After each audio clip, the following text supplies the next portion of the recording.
এই যে নিজের শরীর আছে, আয়না ছাড়া কিন্তু সুপ্পন্ন দেখা যায় না। আয়না ধরলে গিয়ে সুপ্পন্ন দেখা যায়।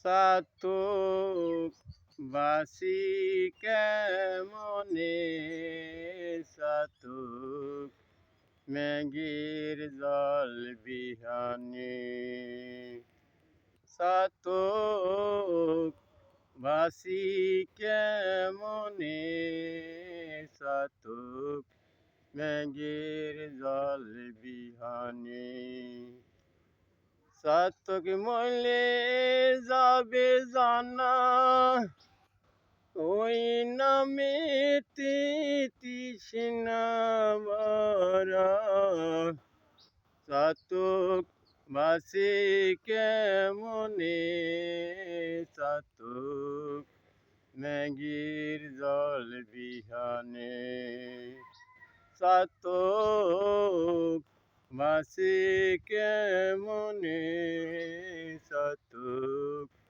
মেঘের জল বিহানে।